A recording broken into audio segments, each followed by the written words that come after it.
Dear students, dear friends, स्वागत है आप सभी का जय हिंद के यूट्यूब चैनल पर। हम चित्रसेन सर आप लोगों के बीच में फिर से वही क्लास लेकर के आए हैं। जैसा कि अभी गंगा नदी तंत्र चल रहा था, लेकिन उसमें कुछ कमी आ जाने की वजह से वो पूरी वीडियो अपलोड नहीं हो पाई। इसके लिए हमको दूसरी वीडियो बनानी पड़ रही है। तो आप लोग कंटिन्यू देखते रहिए, और हमारे चैनल पर अभी विजिट नहीं किए तो चैनल को सब्सक्राइब करके बेल आइकन को प्रेस कर दीजिए, और आने वाली वीडियो को आप लोग निरंतर देखते रहिए। तो चलिए देखते हैं हमारी नदी कहाँ तक पहुँची थी। हिमालय को काट करके, हिमालय के पठारी भागों को काट करके ऋषिकेश और हरिद्वार तक पहुँच चुकी थी। यहाँ तक चीज़ें आप लोगों वहाँ उस वाले वीडियो में समझ चुके थे। इसके आगे अब हम कंटिन्यू रखते हैं। तो चलिए देखते हैं कहाँ हुए थे हमारे ऋषिकेश हरिद्वार तक आई थी, और हरिद्वार फिर बिजनौर नरौरा से होते हुए कानपुर कन्नौज की तरफ से आगे निकल गई थी। तो चलिए हम देखते हैं एक एक करके।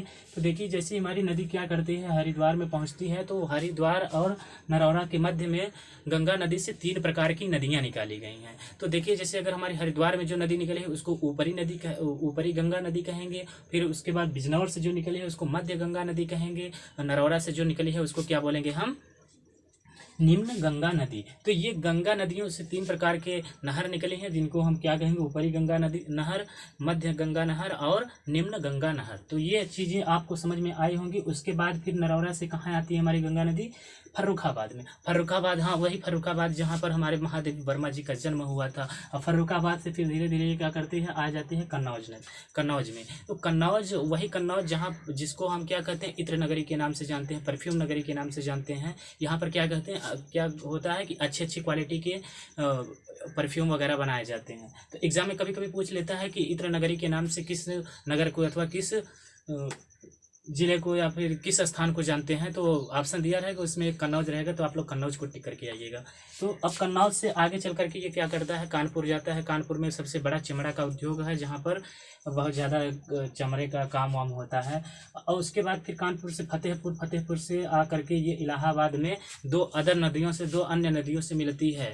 जहाँ पर क्या करते हैं, प्रयागराज में आने के बाद ये यमुना नदी और सरस्वती नदी से मिलती है, और इनके संगम स्थल को प्रयाग कहा जाता है। और इसको मतलब ये प्रयागराज बहुत ज़्यादा फेमस स्थान है। यहाँ पर कुंभ हर 12 साल के बाद ऐसी मतलब है कि यहाँ पर हर 12 साल के बाद क्या होता है, कुंभ लगता है, और हर 6 साल के बाद अर्ध कुंभ लगता है, जो कि बहुत ही फेमस जगह है। और हम इसी प्रयागराज की धरती से हम भी बिलोंग करते हैं, तो हमको गर्व है कि हम अपने इलाहाबाद प्रयागराज में जन्मे हुए हैं। तो अब देखिए प्रयागराज से ये नदी क्या करती है, आगे चल करके मिर्ज़ापुर में जाती है। और मिर्ज़ापुर को कालीन नगरी के नाम से जाना जाता है। यहाँ पर बहुत ज़्यादा ही कालीन नगरी, मतलब कालीन वगैरह की बुनाई वगैरह होती है। तो आप लोग ध्यान दीजिएगा कि कालीन नगरी के नाम से जाना जाता है। तो क्या है वो हमारा, ये है मिर्ज़ापुर। और मिर्ज़ापुर का एक सबसे जो प्रमुख त्यौहार है यहाँ पर कजरी आप लोग सुने होंगे। तो कजरी का जो उद्गम अगर हुआ था तो यही मिर्ज़ापुर ज़िले से ही हुआ था। और मिर्ज़ापुर से आगे ये नदी चलने के बाद वाराणसी से क्या करते हैं, गाजीपुर।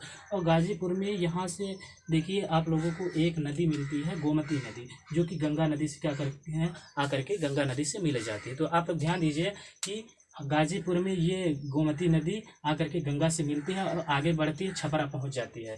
छपरा में घाघरा नामक नदी भी क्या करती है, सोन नदी से मिलती है।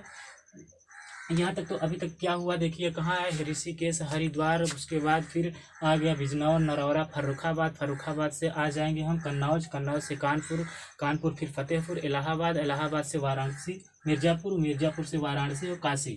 अब काशी से आगे जाकर के छपरा जाती है, और छपरा में क्या करती है, इस नदी से घाघरा नामक नदी आकर के मिलती है। और ये मिलने के बाद भी गंगा के नाम से ही आगे चलती है, और आगे चलने के बाद कहाँ पहुँच जाती है, पटना। और पटना में यहाँ इससे क्या करती है, एक नदी और आकर के मिलती है, जिसको हम बोलते हैं सोन नदी। तो कल हम आप लोगों को एक छोटी सी ट्रिक की वीडियो दिए थे, जिसमें आप लोगों को गंगा से कौन कौन सी नदियाँ मिलती हैं, तो वो चीज़ें आपको देखने को मिली होंगी।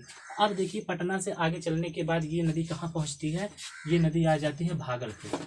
और भागलपुर में भागते भागते एक नदी और आकर के मिलती है, जिस नदी का नाम है कोसी नदी। तो आप लोग टिक याद कर लीजिए कि मतलब भागते भागते आ गई कौन सी नदी, कोसी नदी, और गंगा में मिल जाती है।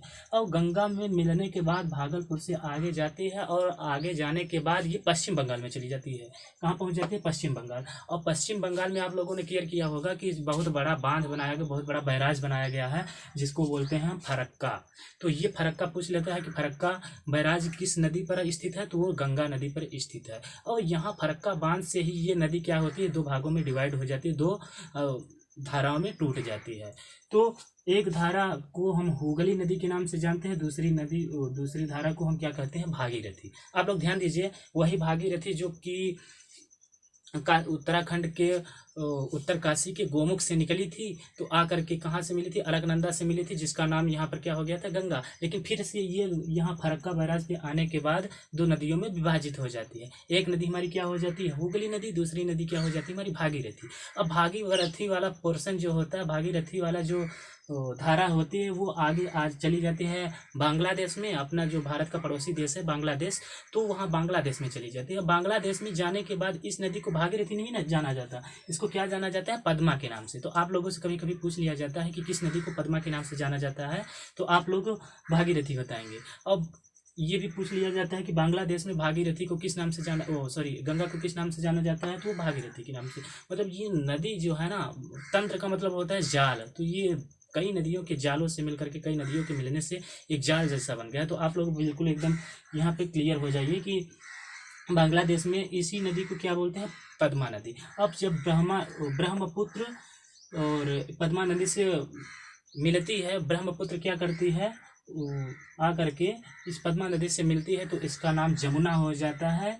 और ब्रह्मपुत्र और गंगा नदी के मेल से ही एक भारत का या फिर दुनिया का सबसे जो बड़ा डेल्टा बनता है, सुंदरबन डेल्टा, तो ये यहीं पर बनता है। तो किन किन नदियों के, तो गंगा नदी और ब्रह्मपुत्र नदी जैसे ही आपस में क्या करते हैं, मुहाना बनाते हैं, तो उनके बीच में बहुत सा बड़ा टापू क्या होता है, उठ जाता है, जिसको हम क्या बोलते हैं, सुंदरबन डेल्टा। तो वो सुंदरबन डेल्टा दुनिया का सबसे बड़ा डेल्टा बनाती है। अब देखिए यहाँ पर क्या हुआ, पद्मा से ब्रह्मपुत्र नदी मिली, जिसकी वजह से उसको नाम जमुना, उसका नाम क्या हो गया, जमुना। अब जमुना नदी से ध्यान दीजिए आप लोग, जमुना नदी से क्या होता है, बराक नदी मिलती है। कौन सी नदी, एक छोटी सी नदी है बराक नदी, जो कि बांग्लादेश की ही नदी है। तो बराक नदी जैसे ही मिलती है, उसका नाम मेघना हो जाता है, और मेघना के नाम से ही ये क्या करती है, ये नदी आ करके